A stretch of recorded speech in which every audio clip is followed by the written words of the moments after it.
Natal, final de ano, enfim, é muita conta chegando. A minha, o limite do banco não deixava pagar num certo horário. Ai, ai, ai. Fim de ano é complicado, É gente. puxado. E essas contas aí, né, do final de ano se estendem muitas vezes para longos meses do ano novo. Para isso, é necessário um planejamento financeiro. E a gente conversa agora com o Mário Eduardo Campos, ele que é economista da SIC, que traz para a gente essas dicas, né, de como organizar as contas antigas no ano novo que está começando agora. Mário, boa tarde, bem-vindo ao Estúdio CBN, tudo bem? Boa tarde, é um prazer estar falando com vocês e com todos os ouvintes e quem está nos assistindo também pela internet. Bom, Mário, para quem está nos ouvindo e nos assistindo também, independente, né, se iniciou esse ano aí com muitas contas de dezembro ou não, quais são os primeiros passos para começar, né, o ano novo com um planejamento financeiro aí para as famílias e empresas também que nos acompanham?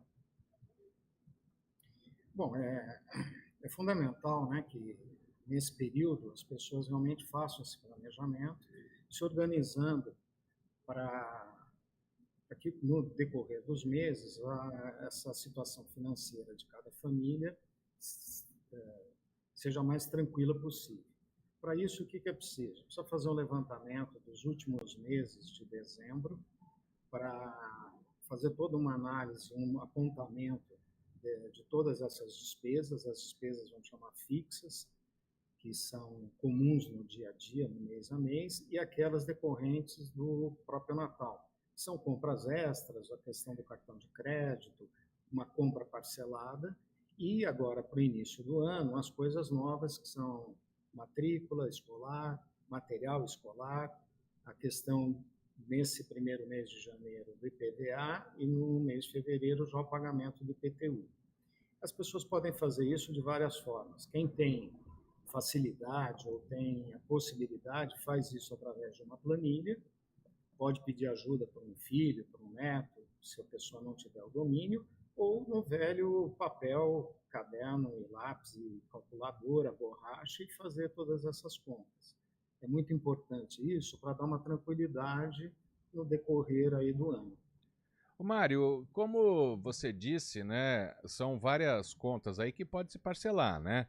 IPTU geralmente já se parcela, né, porque o desconto é muito baixo.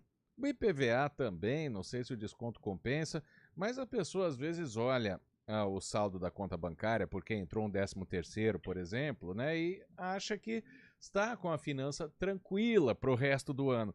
O que você aconselha, além de fazer na planilha, né? É parcelar essas contas, é já se livrar delas enquanto tem no banco? Como é que a pessoa deve planejar isso? Bom, ela precisa... São duas situações muito específicas. Uma é para quem tem dinheiro ou na conta corrente ou numa aplicação, e para quem não tem o recurso total para pagar, por exemplo, o IPVA à vista. Então, ela precisa fazer conta. Se ela não conseguir, ela tem que procurar um profissional ou o próprio gerente de conta do banco dela para fazer essa conta. No caso específico do IPVA, apesar do desconto parecer pequeno, ele não é. Existe, no caso do parcelamento em 5 vezes, um juros embutido mensal de 1,55%. Este valor é muito maior do que a pessoa obtém numa aplicação financeira, vamos dizer que padrão, de renda fixa, muito mais do que poupança e mesmo na renda fixa. Então, compensa, no caso, pagar à vista, mas desde que a pessoa tenha o dinheiro aplicado ou o dinheiro está parado na conta corrente. Já para quem não tem, a melhor opção é fazer o parcelamento mesmo dentro das possibilidades, para ver a quantidade de parcelas, o quanto essa parcela vai representar dentro do orçamento, e ver se está dentro do total que ela tem, porque não é só isso, né? Tem as despesas do dia a dia, corriqueiras do mês, que todos os meses acontecem, e essas extras. No caso do material, precisa pesquisar muito, porque sempre há uma diferença significativa nos preços, pesquisar e tentar sempre um desconto, principalmente se for no caso do pagamento à vista. Mário, o ideal é que esse planejamento já tivesse começado ali em dezembro, né? O Guarizo até citou a questão do 13º, muita gente já segura uma parte aí desse valor para lidar com as contas do início do ano. Agora, para quem não fez isso, vai sentar agora fazer os cálculos, né? Estourou o orçamento. Qual que são as estratégias possíveis aí para evitar a inadimplência, né? Além de parcelar já, como você disse, os impostos, né? IPTU, IPVA, mas e quando a parcela não couber no bolso? Qual que seria a estratégia aí para evitar ficar endividado nesse início de ano? A pior situação é buscar esse recurso através de cheque especial ou no parcelamento do cartão de crédito. É a pior maneira que tem, porque os juros são altíssimos, e é melhor, nesse caso, tentar uma negociação com o banco ou obter um crédito pessoal no banco, onde os juros são menores, e aí pagar à vista o cartão de crédito e não ficar inadimplente de maneira alguma, porque ficando inadimplente, além dos juros normais, ainda tem os juros de multa, tem a multa e tem os juros de mora. Então, é a pior situação. Para quem não conseguiu fazer isso em dezembro, porque também há a questão de receber o 13º, muita gente também gasta mais em função disso. Então, ele acaba sendo positivo de um lado, mas também, por outro lado, você tem despesas maiores no mês de dezembro, que acabam consumindo, talvez, todo o valor do 13º. Mas é fundamental e aconselhável que, primeira coisa, se pague um pouco de dívida, não ficar começar o ano já devendo. Né?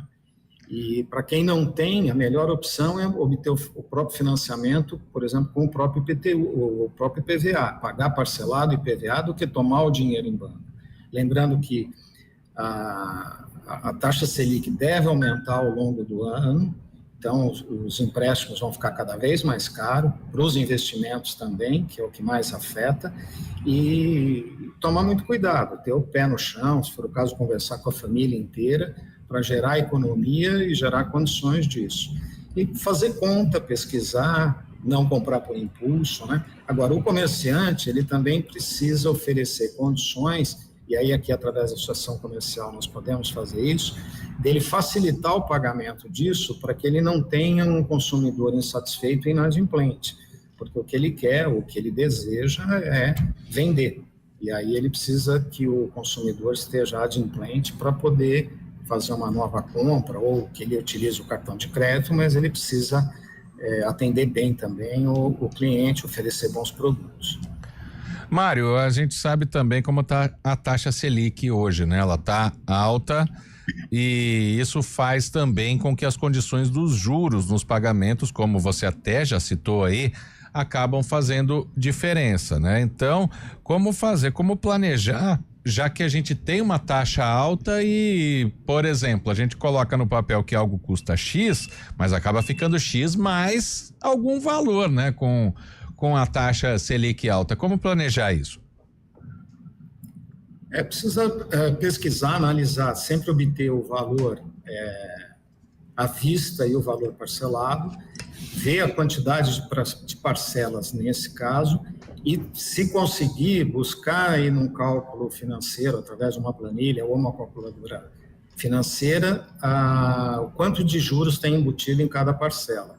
Como eu citei, no caso do IPVA, é 1,55% ao mês, que é um valor maior do que qualquer remuneração de aplicação, desde que não seja uma aplicação extremamente de risco, que também é perigosa, né, como ações, por exemplo. Agora, se for um fundo de renda fixa, DI, ou a poupança, que é a pior aplicação, é muito maior. Agora, precisa fazer conta, precisa sentar, fazer conta, ver se pode adiar alguma compra, né? Não comprar agora, esperar passar esse período para depois fazer a compra, não comprar por impulso, dentro das necessidades. No caso de uma anuidade escolar, ou que vira uma mensalidade, tentar junto à escola, ou colégio, ou faculdade, se há a possibilidade de algum financiamento, para que seja mais tranquilo o pagamento disso mensalmente. Precisa planejar, fazer conta, ter muito pé no chão nessa hora para enfrentar tudo isso. Mário, você até citou a possibilidade, de repente, de quem está começando já com uma fatura do cartão muito alta ou endividado esse ano, fazer o empréstimo para quitar esses valores. Isso vale a pena no caso de uma dívida de cartão de crédito, por exemplo, ou vale também para outros tipos, né, de pendências aí financeiras? Vale no cartão de crédito, sem dúvida, e para cheque especial também, porque pela facilidade do crédito, ele se torna muito caro. Porque você não precisa falar com ninguém, pelo aplicativo do banco, ou pela internet ou no aplicativo você consegue um crédito parcelado, ou consegue um limite de cartão de crédito e você não fala com ninguém e utiliza. Por isso, e por as questões de inadimplência, tudo isso, ele é um financiamento muito caro, é o mais alto que tem, que extrapola qualquer condições de pagamento. Então, sempre é melhor buscar o agente financeiro, buscar uma outra forma de obter esse crédito e quitar o valor tanto do cheque especial quanto principalmente do cartão de crédito. Ele pode buscar também, o consumidor, uma portabilidade para outro banco. Ele pode ver se essa condição é melhor em outro banco do que o banco que já está fazendo esse financiamento, negociar e ver se o valor de parcela cabe dentro do orçamento, analisando o prazo e o tempo, o prazo e o valor de cada parcela e fazendo conta. Sempre ele não tendo conhecimento para isso, ele pode buscar junto ao agente financeiro. Aqui na SIC também nós temos atendimento ao MEI, que se enquadra muito nessa situação, onde a gente pode fazer essa orientação a ele para que ele obtenha a melhor oportunidade de quitar tudo isso ou de pagar de forma adequada. Mário, chamou a atenção dos nossos ouvintes na resposta anterior a essa pergunta, o senhor dizendo que a poupança é o pior dos investimentos, né? Então, para quem, até perdi o nome do ouvinte aqui que perguntou, mas quem tem aquela sobrinha do salário, deve investir no quê? Qual seria um fator assim de baixo risco? Fundo de renda fixa, todos os bancos oferecem, tanto os bancos oficiais quanto os bancos particulares, na minha opinião atualmente, como há uma tendência de aumento na taxa Selic, com um fundo DI, onde o aumento dos juros futuros vai acompanhar esse rendimento. Para isso, ele precisa analisar, cada fundo tem um limite de aplicação, um valor mínimo de aplicação, e há também a questão do resgate, que é o chamado D mais alguma coisa. Então, o D0, você pede resgate hoje, o dinheiro cai na conta hoje. O D mais 1, você pede hoje, cai amanhã. E tem fundos que pode até ser D30, você pede hoje, só daqui 30 dias que vai cair o dinheiro. Quanto mais o tempo se decorrer, a taxa de juros é maior. Então, precisa ver muito, dentro do planejamento de cada família, o que ela pretende. Eu não vou usar esse dinheiro. Esse dinheiro, eu não tenho a mínima pretensão em usá-lo, eu não tenho nenhuma pretensão de investimento, de aquisição de algum bem, então eu posso deixar por um prazo maior. Não, eu posso precisar a qualquer momento. Então, ele faz um fundo D0, procura achar uma taxa de administração a menor possível, né? Tesouro Direto é uma aplicação também muito atraente, também pode aplicar nisso, também há condições de resgate em D0, ou seja, no mesmo dia. Os bancos oferecem tudo isso e escolher um também que tem uma taxa de administração pequena, a menor possível. Então, tudo isso que eu mencionei é melhor do que a poupança. A poupança é o que menos rende. É segura, não há risco, o risco é zero, mas a rentabilidade é muito pequena. Nos outros casos, há o Fundo Garantidor de Crédito, que é por até R$250 mil por CPF. Bom, agradeço aqui a participação do Mário Eduardo Campos, economista da ASIC, que é a Associação Comercial e Industrial aqui de Campinas, trazendo essas dicas, né, para planejar aí financeiramente esse ano, poupar dinheiro e também para lidar com as dívidas aí do mês de janeiro. Mário, muito obrigada, viu, pela sua participação. Bom trabalho por aí, boa tarde. Obrigado, bom trabalho para vocês também. Obrigado. Agora são 3h26.